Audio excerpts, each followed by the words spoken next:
Coming up on this episode of the Elite Recruiter Podcast. The whole journey to Hawaii that I write about in my book was really just like a God-sized calling to like give up everything, change directions in life and move to Hawaii.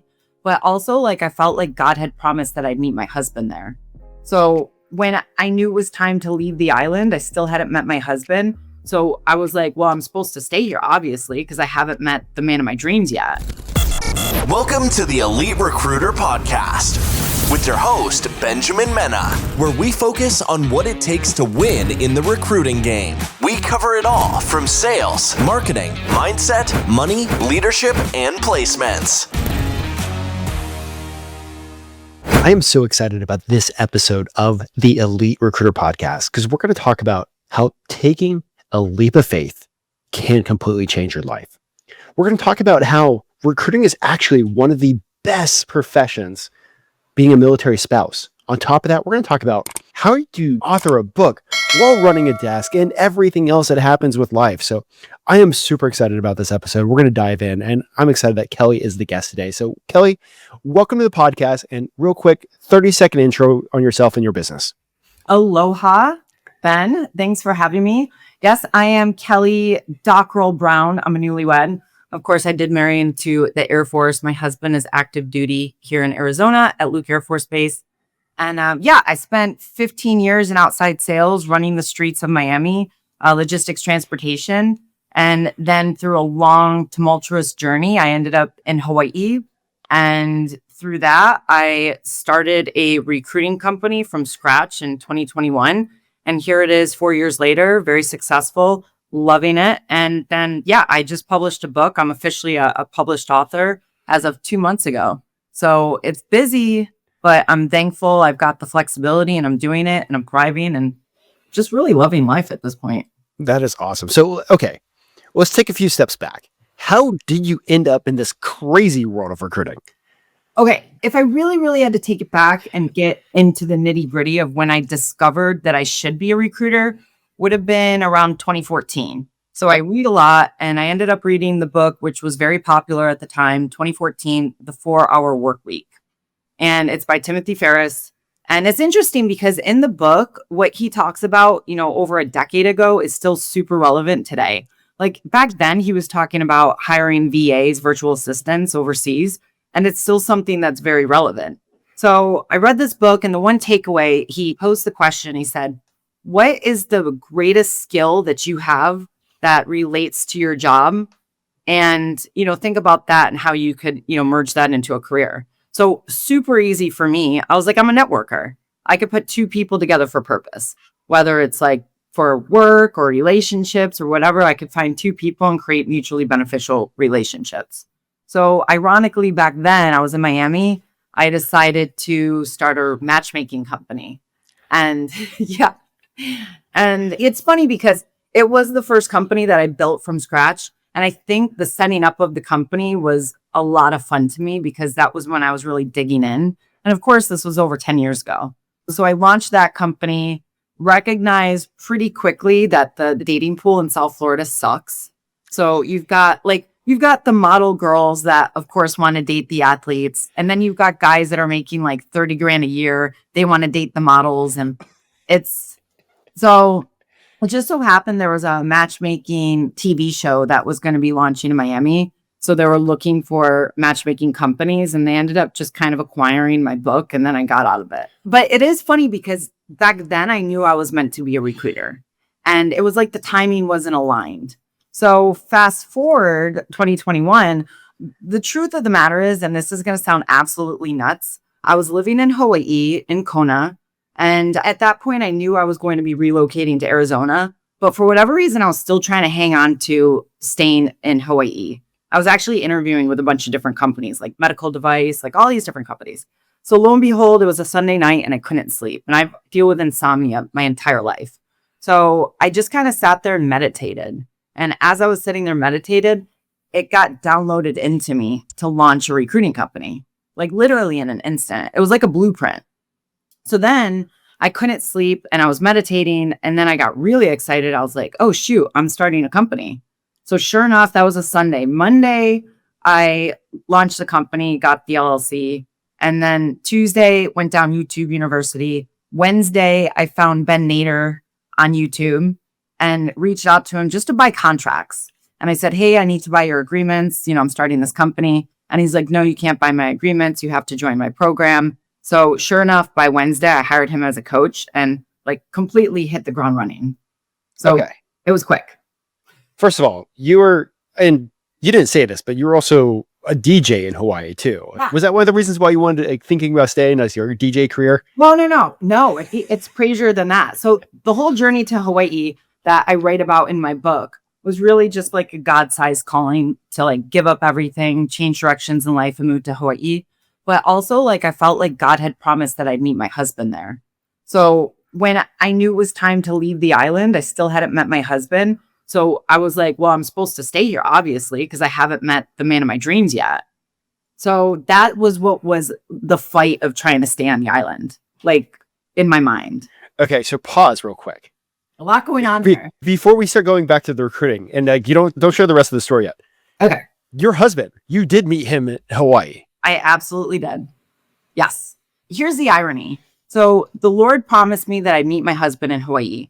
If anybody's been to Kona or been to the Big Island, it's a very remote location. It almost feels like you're living in 1993.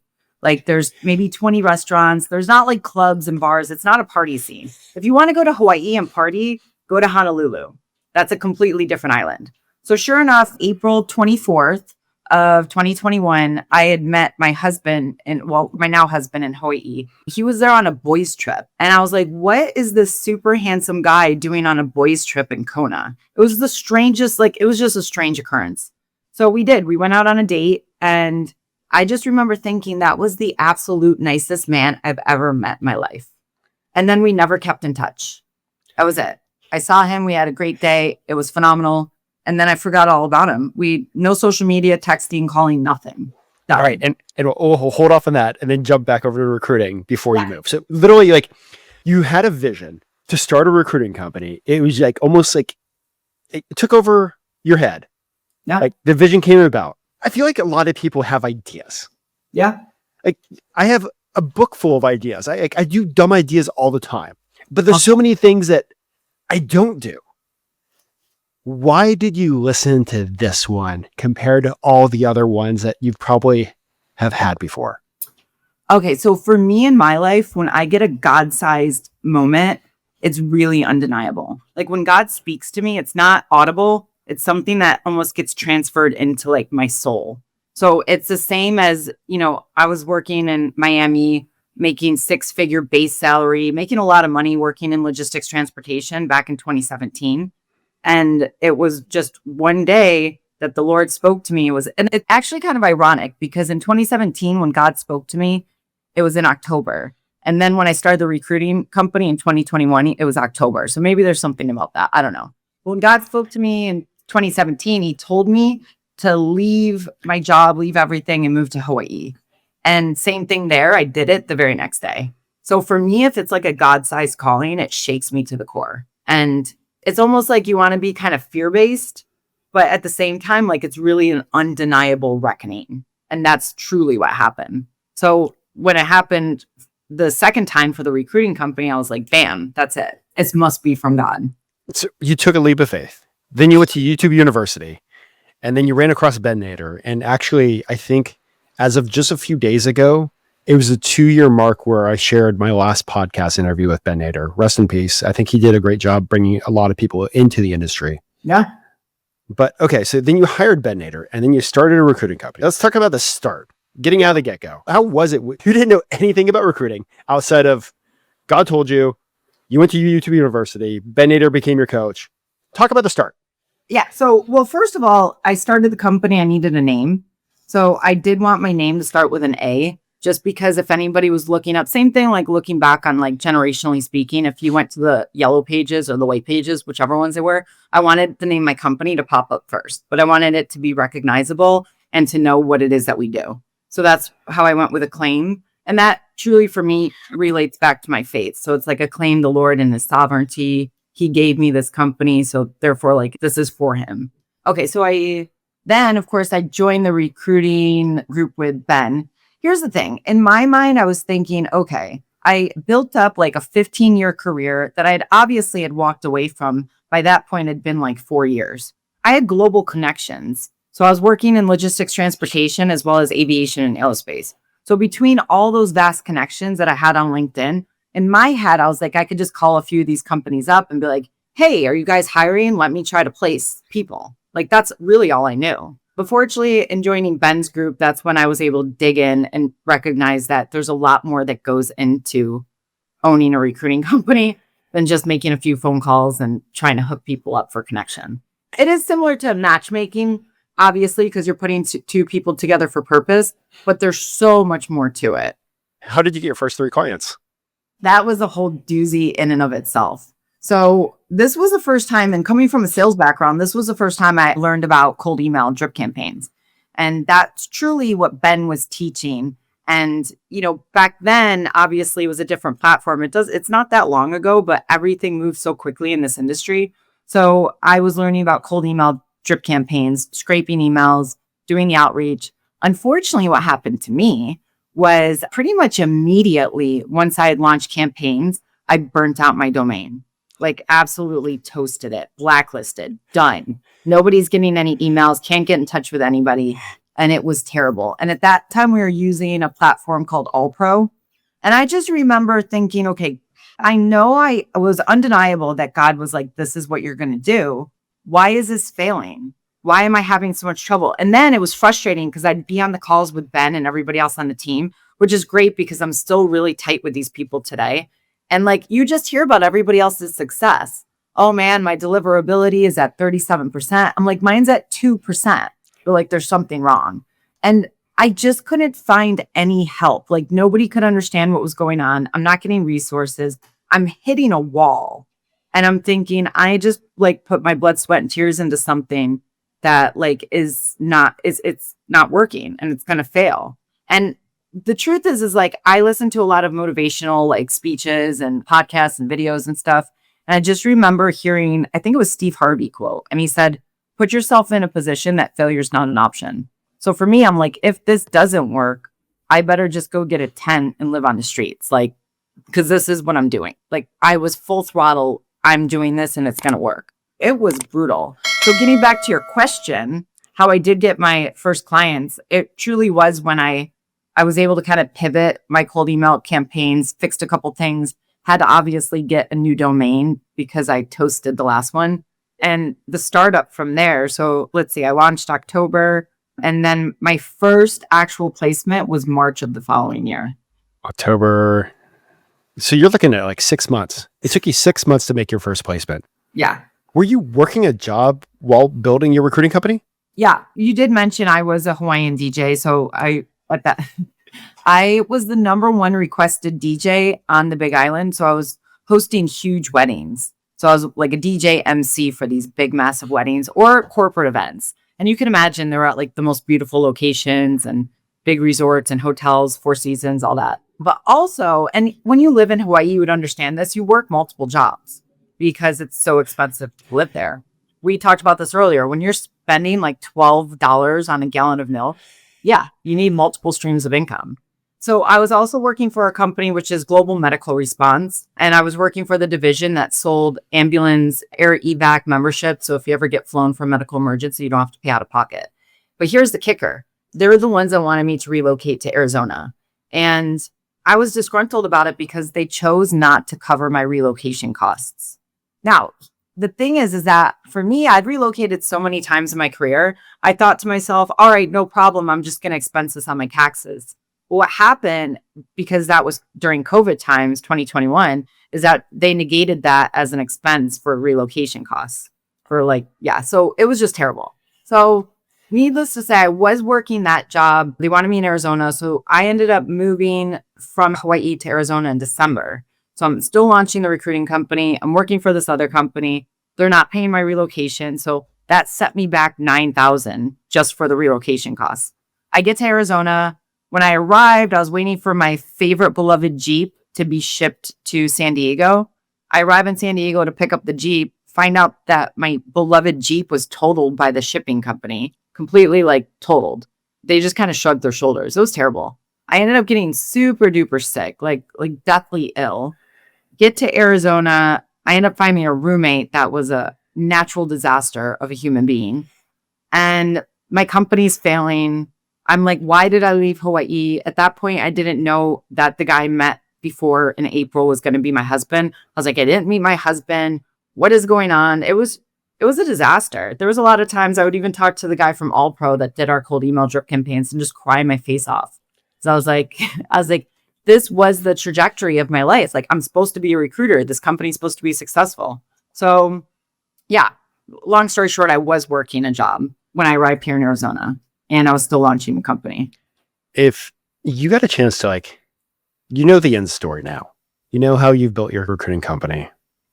Those nights or those weekends, you were crying while you're putting in the work. You know the end story now. Like, what would you go back and tell yourself? I'd probably keep it simple and say, buckle up, buttercup.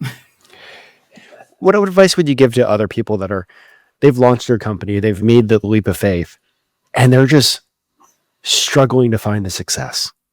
Yeah. I mean, look, I say this a lot because I tell everybody, when you get up in the morning, I'll either listen to YouTubes that lead me in prayer or I listen to motivational podcasts. And the one thing that stuck with me during that time was put yourself in a position that failure is not an option. So I stuck with that. Okay. The other thing that occurred to me was that this was a faith-driven endeavor and God had never failed me. Up until this point, I'd never been failed. But my God likes to take me to the end of the cliff and dangle me to where I think I'm falling. And then he's like, all right, gotcha. Like, because you don't lose faith, right? What I tell, especially the people that were struggling when I started to become successful, was like, look, if you started this company and immediately you're just raking in money and just very successful, having the time of your life, you're going to get an ego, and that ego is not healthy for a human being. So the fact that you're struggling is going to teach you humility and keep you humble as you produce and succeed and get better, because you always have to keep that part of you. When we get an ego in anything in life, it will absolutely destroy you and the person that you are. So I think probably looking back, it was ultimately like, my test of perseverance, persistence, not giving up, but also, that pure humility of knowing that it was absolutely blood, sweat, and tears going into it. So you're working a full-time job. It takes you 6-7 months to make your first placement. When did you quit your job and go all in? I quit my job early March. So right when I, started to kind of recognize that, like, this is what I'm doing. Because here's the thing. I'm a very honest and ethical person, right? So I knew that I was getting paid for the job that I was working, but ultimately I needed time to be able to focus on my business. So I retracted from my job in order to just go full time. And the other thing too is that I also recognize that LinkedIn is so crucial for recruiters. And therefore, if I was working behind the scenes as an entrepreneur with my own company, I couldn't put that out there on LinkedIn because I was still employed. And that was probably the one thing that really led me to being like, all right, I need to go all in on this position. What do you think helped you get the most traction after you went all in for success? Absolutely my LinkedIn network. Okay. And utilizing automation and, kind of putting myself out there. And that's when I recognized that, all right, Kel, like, you have to identify yourself as acclaimed recruiters. You're a recruiter, you wear that hat. That's the content that you have to put out. When people think of you, that's what they need to think. And I immediately had to focus all my efforts and energies and my thoughts to know that I'm a recruiter. I own a recruiting agency. This is what I do. This is what I'm best at. And I'm here to help others. So it's a mentality shift. So like, it really just was almost a shift of your mindset. 100%. Yeah. And it's funny because that switch, when you're used to being employed, it's so interesting because, like, you're thinking, oh, okay, so on Friday, I need to go out and run a few errands. I need to check in and make sure, my boss knows. When you're all of a sudden given that flexibility to run your own schedule, your own life, you're your own boss, there's something that happens that has to kind of click over, right? To know, like, this is mine. It's my freedom. My success depends on how much work I put into this. But ultimately, I don't have to report to anybody. And especially in our industry, if you're a contingent recruiter, direct hire without retainers, the truth is you really don't owe anybody anything. If I'm not getting paid until my placement is made, then I don't owe anybody anything. And like one more question back on like the start of your business. What were you doing on LinkedIn that really helped you gain the traction to get the clients and make the placements? Yeah. So one, I went in, scrubbed and updated my profile to make it really stand out. If you have LinkedIn, and especially if you're in this industry as a recruiter, I should be able to go to your LinkedIn profile and know immediately what you do, who you are, what you do, what you represent, the verticals that you work in. Secondly, I use Dripify. And Dripify for me was an absolute game changer. I was able to run outreach for, I was originally using it for candidate outreach. And then I recognized that I could also do business development through there as well.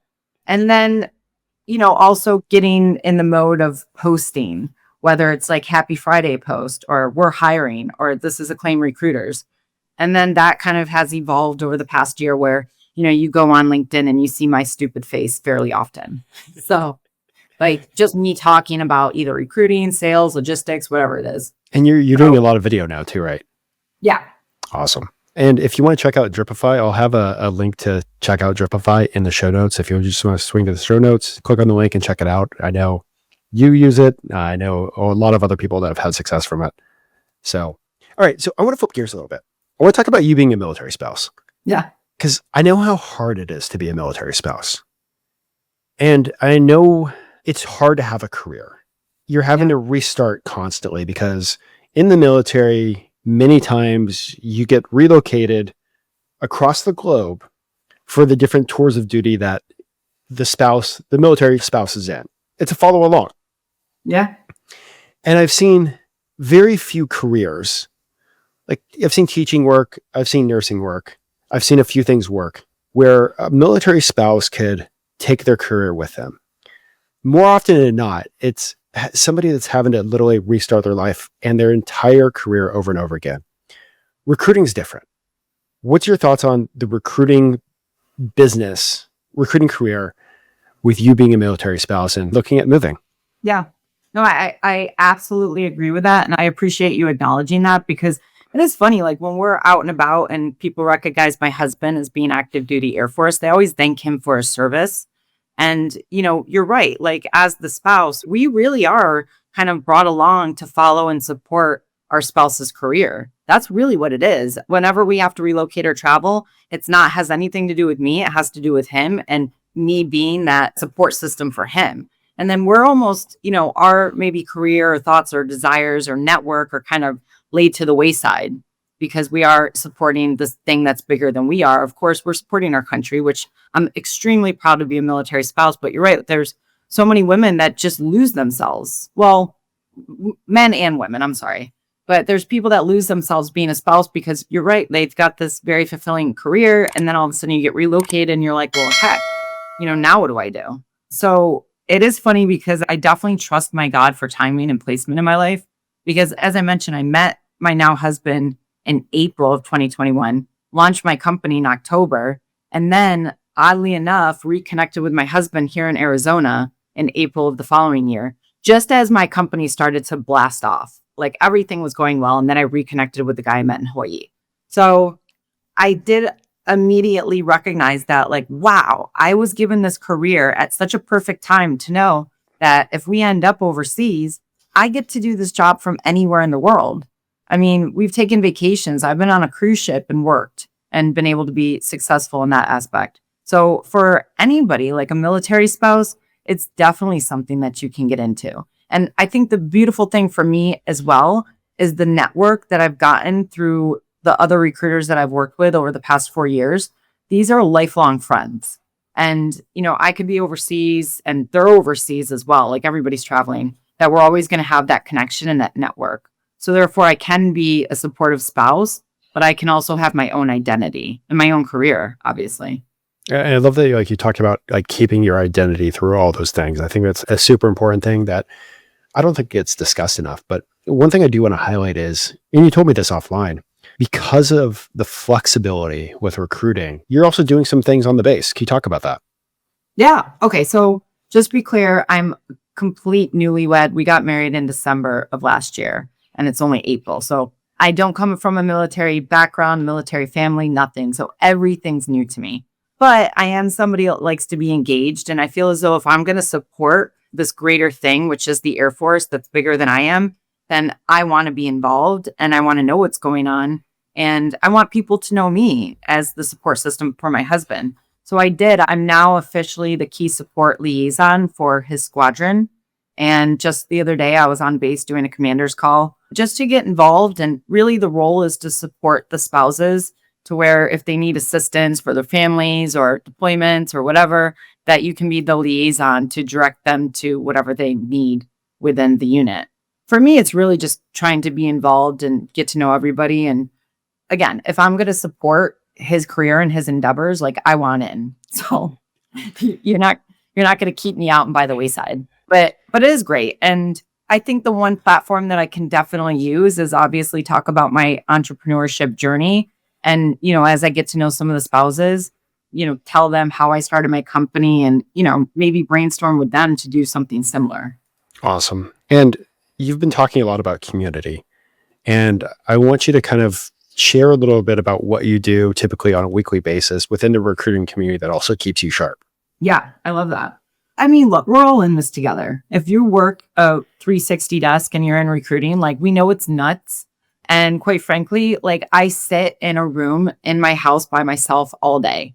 So having this community and having people that know what it's like, that deal with the same frustrations, it's just great because you can be a cheerleader. I mean, back when we were in Ben's group, I was known for being the cheerleader of the group because I come from a really hectic career, especially in logistics transportation. So you never really see me get shaken. Like if a candidate doesn't accept the role, if my client ghosts me, honestly, I'm like on to the next one. Like, so I like to cheer on other people. I like to inspire people to just keep going. I know it's tough. We're all in this together.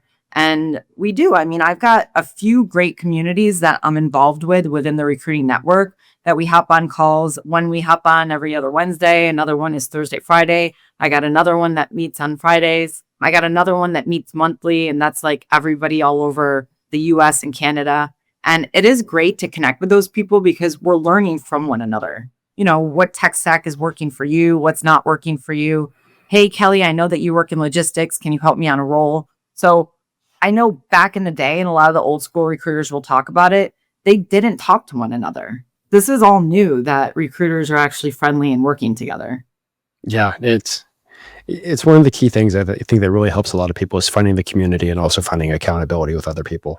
But before we jump over the quick fire questions, you published a book. Yeah. Talk about that process and what is the book? Yeah. So the book is Acclaimed Journey to Aloha.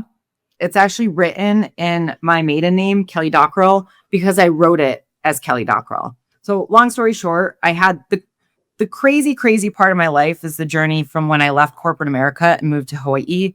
And I told this story in like the Cliff Notes version many times.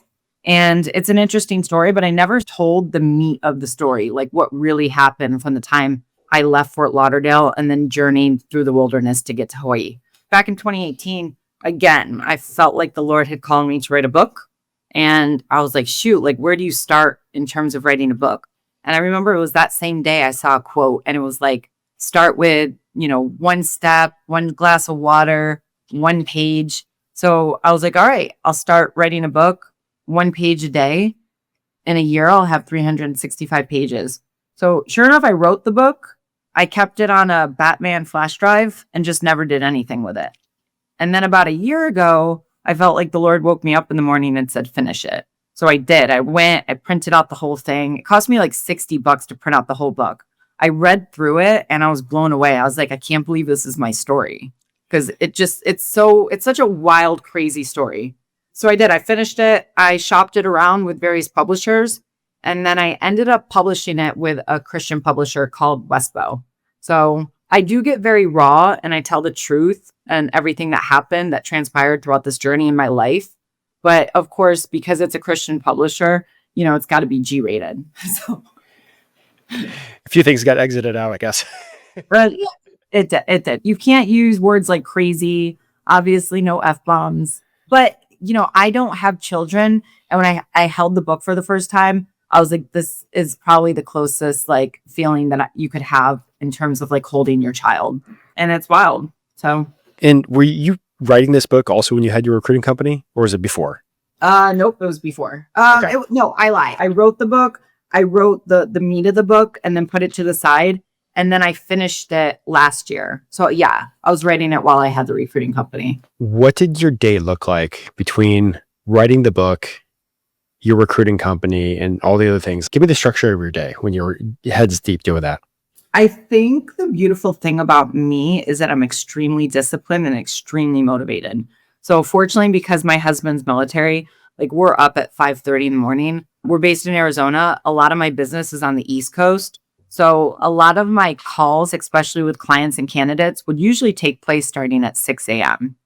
and then spend the next 3 to 4 hours working on recruiting. Exercise and physical fitness is obviously super important to me. So try to sneak out around lunchtime to get that in. Come back, do maybe 3 to 4 hours in the recruiting, and then take the time to work on the book. And that could go anywhere from like 2 to 3 hours a night. Because not only am I writing the end of the story, but I'm also going through and kind of editing what was written to make it make sense. Okay. So it was a good 2 to 3 hour commitment on top of the recruiting at night. Oh, absolutely. And like, if anybody knows me, I'm always working on various projects and I'm always up to something new. Awesome. So we Never bored. we covered a lot. Before we jump over to the quick fire questions, is there anything else you want to share or go deeper on that like we didn't get a chance to talk about? No, I mean, always looking for the next part of the journey. I think that, my husband says it best. He's like, if you ever want to make God laugh, tell him your plans. So I know, like, people ask, like, what are your plans? Look, I kind of look at, I wrote a book and it's great and it's out there. It's been published. It's not, the press release and everything hasn't really gone out yet. So I don't really know what's going to happen with it. If I truly said what I would like to do with it would be to get on stage and be more of a motivational, inspirational speaker to anybody that feels stuck, whether you're stuck in a career, corporate, golden handcuffs, for instance, like I was. If you're stuck in a relationship that's not working for you, or even like geographically speaking, if you're stuck, like I talked to a candidate yesterday that's like, oh, maybe one day me and my wife will get out of Minnesota because it's cold. And it's like, well, what's stopping you? Life is short. Move. So I feel like I could be inspiring to some to take a leap of faith, be courageous, be fearless. Like, what's the worst thing that can happen? Life is short. So get crazy, do what you want to do. Don't feel like there's anything that's limiting to you. If you've got kids or whatever, this world is small. Go live it, travel, do what you want to do. So yeah, ultimately, if that would be the trajectory of my life and my journey, I would love that. But So of course, like recruiting. So what I'm getting out of this part of the conversation is I need you to go take a leap of faith and go move. Okay. Anyways, on to the quickfire questions. The Elite Recruiter Podcast has multiple summits coming up that you need to make sure that you are registered for. We have the AI Recruiting Summit 2025 coming up. And on top of that, finish the year strong. These two summits are going to help you move the needle, help you achieve your goals, help you achieve your dreams, and make 2025 the year that you started out and you wanted it to be. Make sure you get registered and also stay tuned. We got something cooking for you guys. Working on another project that you guys are going to absolutely love. All right. See you guys at the summits and see you guys soon. You've had a chance to talk to a lot of new recruiters. I know you're active in the community, always sharing, being a cheerleader for a lot of people. And that's one of the reasons why I want to bring you on, is because you are that cheerleader for people that have no financial incentive for you.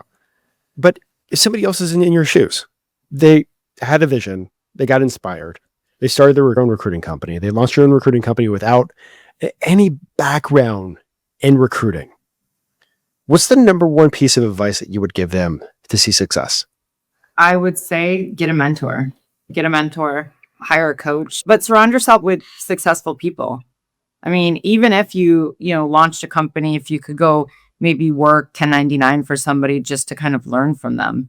And if somebody was willing to take you on, study, read, obviously YouTube University, and then you just have to test it. Trial and error in this industry. It's trial and error, and it's a lot of pivoting. If you get stuck doing one thing, if I was still doing my all-pro cold email drip from 2021, we wouldn't be having this conversation. What's been your favorite pivot? I think all the pivots that I've had over the past 3 years, it seems like they come every 6 months in order to try something new, whether it's cold email campaigns, new tech stack, cold calling by phone, working with VAs overseas. So each pivot is trial and error, and it's a learning curve. But I've met some really cool people doing it. Awesome. What about, you're in these groups. There's some recruiters that have been around the block 10, 20 years. They're seeing the success that you've had with your own career, like living in other places of the world potentially because of your husband's career. And they hit you up like, hey, like you're seeing success. Like, been around the block. I've been doing this. What advice would you have for me to kind of have like some of the things that you have? I would say just drive your brand, drive yourself. Okay. And I mentioned this on a post I put the other day. The reason why when I say Gary Vee, Tony Robbins, Grant Cardone, when I say those names, we all know who I'm talking about. Why? Because they simply built a brand. They might not even have a great product, but we all know who they are, right? So same thing. I mean, everybody in the recruiting space knows Ben Mena. Well, it's that same thing. It's building your brand and posting your content. You're a celebrity, but making sure that you get your face out there, your logo out there. And look, everybody has like these egos. They say like, if you get rejected, they say the pain of rejection for a lot of people is the same feeling as getting punched in the gut. They say psychologically, it's the exact same. So if you're getting rejected, you're not getting likes on your posts, whatever, keep posting. Because once people are getting rejected, even sales folks, once you get rejection, they close the door and they're like, oh, I'm not doing that anymore. It hurt too much. Look, it's going to suck, but you just have to keep going with it. So put your face out there. If you've been doing this for 20 years, like, look, there's a reason why TikTok is such a big thing because people want to look at other people's faces all day, apparently. So flip open your phone, like do content, get your face out there. That's going to drive success because now people know that you're serious and authentic. If you want a good laugh, if you don't feel like putting your face out there, you could do a podcast and show other people's faces. Wow. Ding, ding, ding, ding. Touche. Anyways, I know you've talked about all the learning, YouTube University and everything. Do you also read books too? Oh, gosh, I'm always reading. What's been one book that's had the most impact in your career? I mean, obviously going back to the 4-Hour Work Week with Tim Ferriss, absolute game changer. Obviously, the only reason why I'm sitting here talking with you today is because in 2017, I finally read the Bible. And that to me was like, when I first read the Bible, if nobody's read it before, like when you read it, it's a mind-blowing experience. You're like, whoa, like, because people don't talk about the real deal of the stories and they apply to everything, everyday life, business, whatever. Of course, I read, it's kind of a big one within the recruiting world. Like last year was like 100 Million Leads, Alex Hormozi's books. That negotiation book that was by the FBI agent, read that when I first got involved. Forget the name of it right now, but I'm sure people know it. I've been kind of sitting around reading my book lately, and my husband gets a kick out of it because he's in the middle of reading my book. And he's not a reader. So I told him, I was like, the book actually like points to him at the end and it talks about him a lot. And he's not a reader. I was like, you don't have to read the book, but I've been reading my book. And sometimes we joke around and we talk to each other through our dog. And my husband's like, yep, there's your mom reading her own book because she's obsessed with herself. Well, you're also going on a lot of podcasts and stuff like that. So you got to be like ready to be able to point to what I gotta know what I wrote. Instead of wrote a book, like, sometimes you're like, like I lived it, but yeah. You know what you should do? You guys work out all the time. Yeah. Like you should record it for Audible or maybe even like have somebody record it for you. And just be like, just listen to it on your run. Oh, that's a great point. I should have it recorded by like a British dude too. Would you have? Awesome. Definitely have like a guy do the voice, giving everything about me and dating and boys and men. That'd be funny. Or maybe you can have like two readers, like one guy, one girl bouncing between. Right. Pick your poison. Well, anyways, I know you've pivoted from like the old days of the all pro email to many different things. Do you have a favorite tech tool that's really helping you change the game? Yeah. So I've tried everything under the sun. And the truth about me is that I hate tech tools. I'm a salesperson. If I get a lead come across my desk, I'm going to get on the phone and I'll close them. But as it relates to tech, it's super important and you have to keep up with it, but be the dumbest person in the room and hire people that do it better than you. So I've gone out and I've, outsourced my marketing to like a US based company called Vantage Labs. They were very helpful in 2022 for me. And we were able to niche down. They sent out really pointed email campaigns within the logistics transportation industry. I then outsourced again. I was using Instantly for a while. I think Instantly's come a long way. And I think that if it's something that you like to do and scrub emails and do the campaigns, great. And I mean, I've just switched out my tech stack. I don't know if you want me to mention that, but I'm now on Patrick's rec Stack AI. rec stack. Yeah, rec stack AI.